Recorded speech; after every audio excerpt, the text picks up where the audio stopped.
But shh, I'm in disguise. Because the game we're covering today, Inside Job by Tanner Simmons, is all about spies. The hook is one of the players in this cooperative trick-taking game is an imposter. They're a hidden secret agent spy, and they are trying to ruin all the missions that you and the other good spies are trying to succeed in. So I think I'm supposed to steal a suitcase that's right over there, so just shh, be quiet. Be quiet! Okay, I'm outside the control room. The suitcase is in there? Got it. What? You kidding me? This is humongous. This is a suitcase? You're telling me I have to bring this all the way out? Oh my god. Alrighty, well that didn't quite go as planned. But before we go to the table, I did just want to say I have a really funny, interesting history with this game. Back when I started making videos, I was posting them around the internet, and I posted to Reddit once. And in the comments, Tanner, the designer of Inside Job, was like, hey, I have a game. Do you want to check it out? And I said, yes, I'd love to. And we played it, and it was called Tricky Little Death then. It ended up becoming Inside Job. But I liked it so much, I wanted to make a video for it just to help him, show it off to people if anyone learned by video easier. And so I made a video, and we playtested a bunch, and he and I actually work on a future game that's coming out, Zip Zap Zop. So I consider Tanner a pal, and I mean, as you can see, it was a bit ago, so I've known him for a while. Man, look at that. Old school Taylor. Woo, quite a video.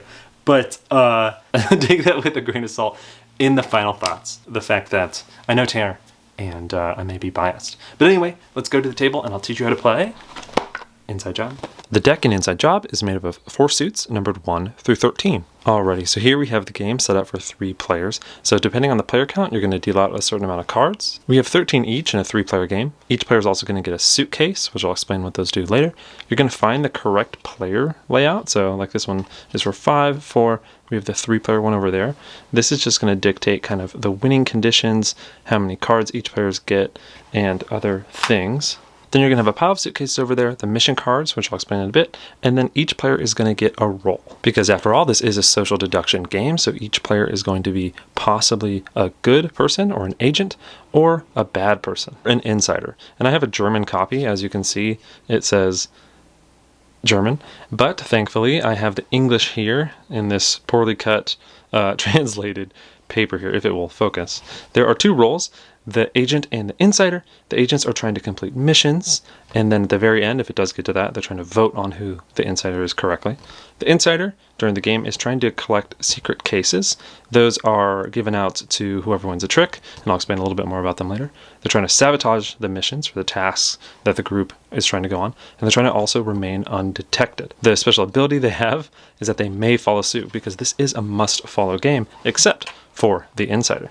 So you're going to get enough roles for all the players, so that's 1 insider, and then the rest are going to be agents. There are special roles, which I can show off some of them later. But essentially, you're going to get these, shuffle, and then each player is going to get a random roll card. Players will look at their roll, so who's the bad person? Oh, it's Squirtle over here. Players will just put their roll cards to the side. They can always, look at them if they want. But now it's going to be trick taking. So how it works is the start player of every trick is going to draw 2 mission cards. They're going to pick one of them, and that's going to dictate a couple things. So let's look at what a mission card looks like. And again, I have translated these from German, so Oofba Goof, which I think is German. Sorry for the crazy translations. But essentially, the mission is going to look like this. It'll say mission. It'll have the text of the mission, which I've translated below. And then, if I can actually just pull out what it originally looked like, so you can kind of get a sense, it would have had the Trump suit on the bottom here, but I'm not very good at paste ups, and they all kind of fall to the bottom and cover up the Trump suit. So that's why I've kind of written what the Trump suit is in above the mission text. So all the missions, they're evenly split between the suits. So there's an equal amount of yellow, green, pink, and blue, and the player who's leading to the trick is going to draw 2 of them, and they're going to consider a couple things. So 1, which suit they want to be Trump, and 2, what mission they think, well, if they're good, what mission they think the group can complete, or if they're bad, maybe a mission they don't want the group to complete. Let's do a super simple one here. So this says even numbers only. So maybe the Hamburglar, who was the lead player, picks this one. So they just discard out of the game the other one.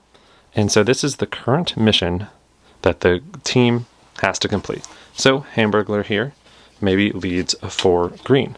So coming to the insider, they can play whatever they want because they may follow, but usually it's a must follow game. So maybe they don't want to look too suspicious at the start and they play this 12. What's interesting is that players actually won't be playing all the cards in their hand. So if the insider wanted to start getting spicy right at the start, they could, because looking at their hand, they really only have one, oh, if it will focus, they really only have one even green. So they could play this 5 and say, oh, I didn't have any even green and I had to follow. Oh no, I'm so sorry that we're going to fail this mission. And then they just never have to play this card. Except they do have to keep mindful of it, because if this does come out later and one of the players remembers, they're like, oh, you're the bad person, right? Anyway, so let's say they do that. Let's say they get spicy right at the start. So they said, oh no, I had to follow suit and I had no even greens. I'm so sorry, we were going to fail this mission. So this player over here is just like, okay, that looks suspicious. I don't know if I trust you, but I have to follow suit, so let's just do that. So the highest of the lead suit will win unless there's trump, which was blue in this case. So if there was a blue card in this trick, it would win. The highest blue card would win. But since it was lead green and Squirrel had the highest green, they're going to collect the trick. And you can just discard him, because in this game, since one of the end conditions is suitcases, you actually just get a suitcase when you win a trick.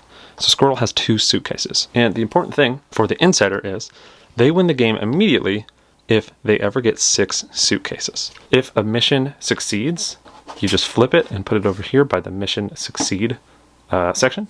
And as you can see here, depending on the player count, the good people just need 9 successful missions out of the tricks to win. But since they failed, we're just going to take that and discard it.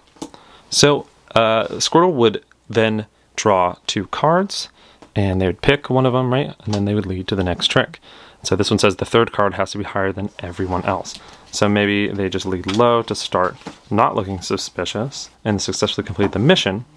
They would flip that and consider that 1. And then they would, again, take the trick, and then they'd pick a new mission, right? A game of Inside Job is just played over one hand, and again, it could end early if the good team gets their required number of successful missions, or if the bad player gets their required number of suitcases. The interesting thing is, if a player ever does get that number of suitcases, like 6 here, right? They flip just immediately, even if they're a good person, and they're just revealed. Because, you know, if they were a bad person, the game would end immediately, so it's kind of just like obvious, right? And so the good person does flip. So that kind of helps for the end, which I'll explain in a little bit. A play like this would continue until one of 3 conditions. Either the good team gets their required missions correct, or the bad player wins enough suitcases to get their instant victory. Or if after a certain number of tricks, the hand ends and neither of those have met, you'll go on to the ending kind of discussion round, which I'll explain in a little bit. And I do want to note, as you can see, so 13 cards dealt, I believe this is, you won't play 2 of them.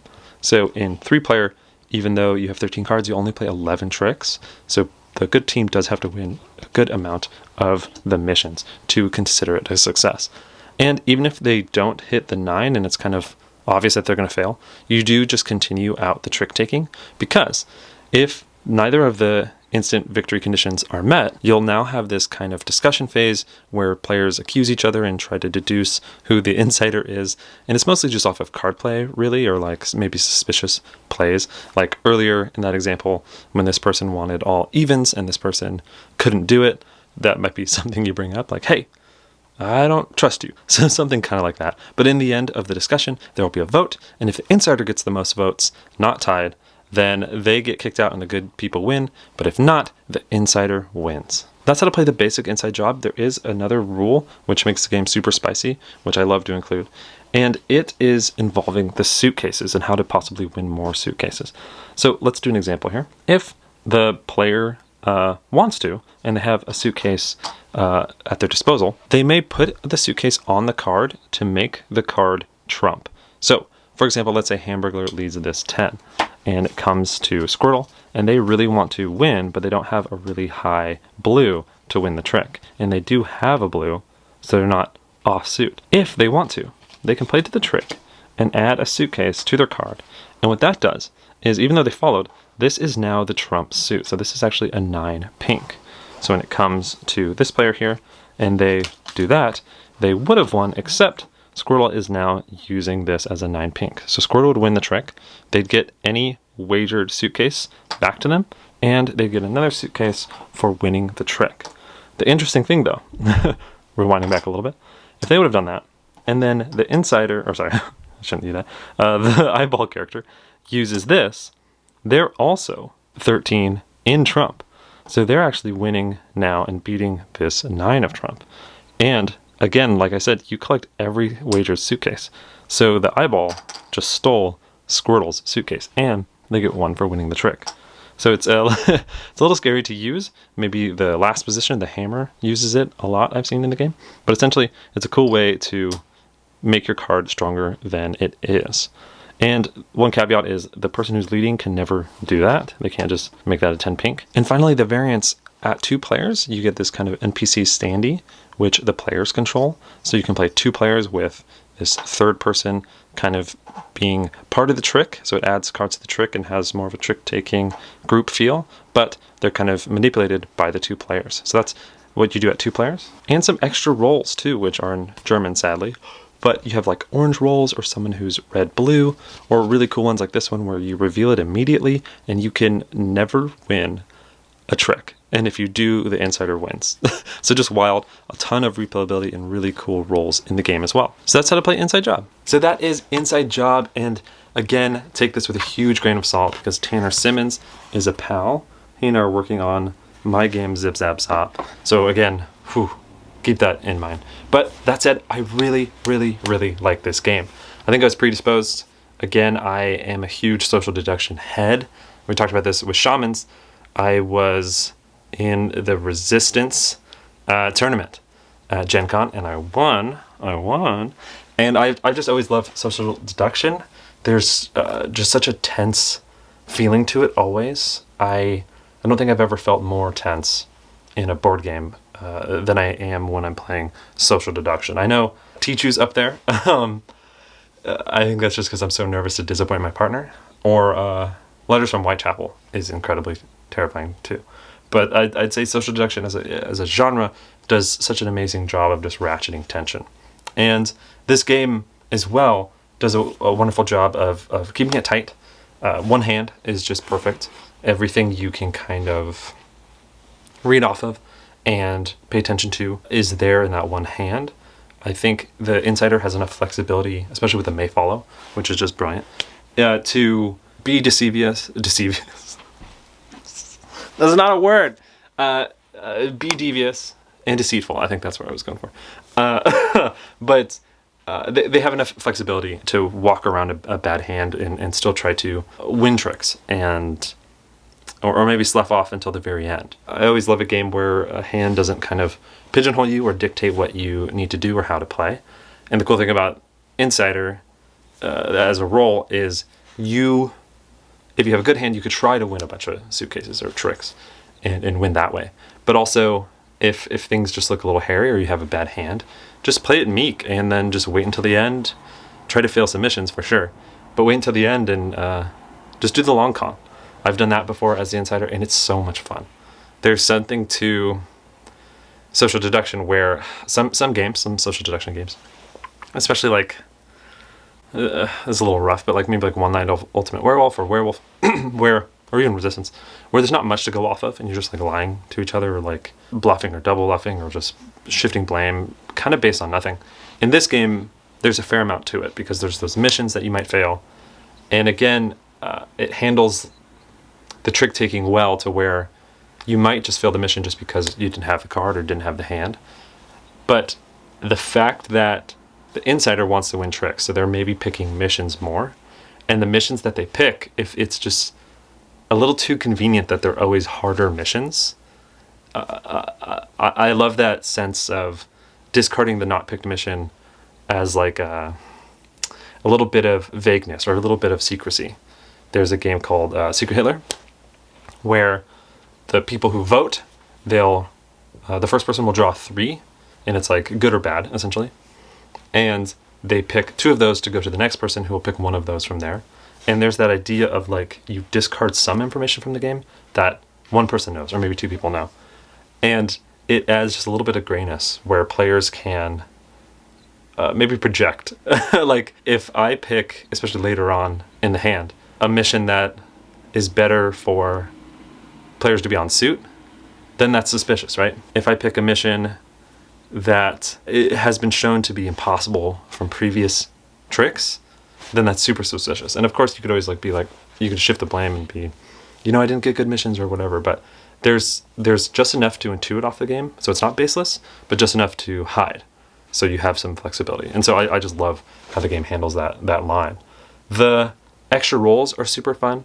I think you kind of want that in a deduction game, a social deduction game, where you play off of, that's like werewolf, right? Where you have like the seer or the barkeep, the town's drinker. I don't know the rules, but they throw in just enough spice to make the game always on its toes, which I really, really like. And I've played at 2. I'd say the 2 is interesting because you can manipulate the thing, but it is a game that I personally like with just more players, because you have, the social part of social deduction. So I liked it most around 4 or 5. The last thing I wanted to mention was the fact that must follow and may follow, and how, depending on who you are, can change that rule, is something that I don't think I've seen in a trick taker. I might just be blanking right now, but I remember talking to Tanner a little bit about it, where I don't know if I've seen before having different rules for different players. I've seen in Touchdown Heroes, where if you lead a run or lead a pass, it changes in the same hand, whether it's must follow or may follow. That's really slick. But I've never seen different rules for different players. I really love that touch. It's one of the trick taking twists that I really enjoyed. I know I've talked mostly about it being like a social deduction game and twists on social deduction mixed with trick taking, but that one aspect in terms of just pure trick taking was really, really fascinating. And when do you use it? There's enough flexibility in the hand size and the number of tricks that you play. So like at 3 it was I think 13, but you only play 11 tricks, so there's 2 left, to where that may follow really can come in handy. And it's almost like a resource that the insider is using. Like, okay, I have 2 cards of leeway to lie with. And how can I use that and not kind of run over, right? So overall, I hope that wasn't too rambly. I just kind of rambled. It was a really long shot there. I feel like Orson Welles or Alfonso Cuarón. You know what I'm talking about? Children of Men? The long takes? Anyway, okay. Inside Job. I really, really, really enjoy it. You should definitely check it out. The comparisons to another social deduction trick taker game, Shamans, are probably going to be requested, so I might as well mention it. I think Shamans does kind of a different type of social deduction, and I hate to... this whole channel is about like the minutia of game mechanisms and genres, but hey, I'll do it anyway. So Inside Job is a type of social deduction that is like Resistance, Werewolf, Mafia, those types of games where you have that discretion.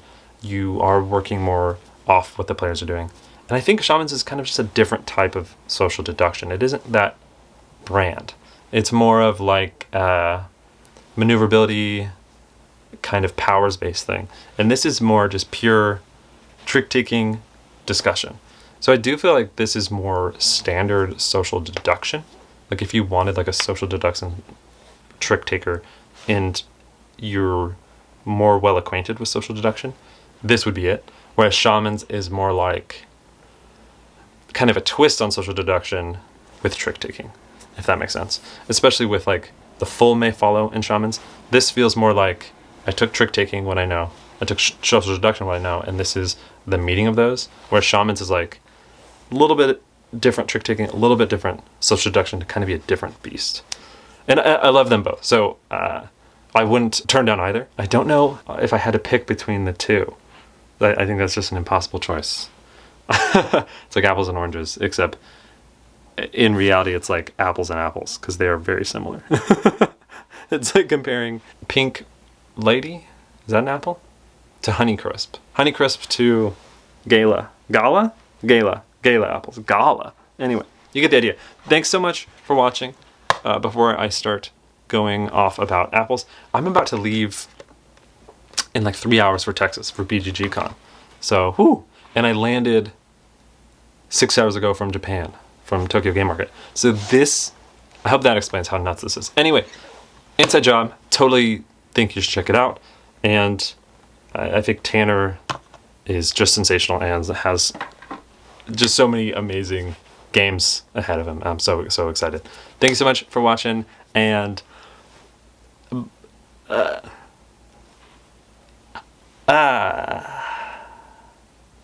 cut.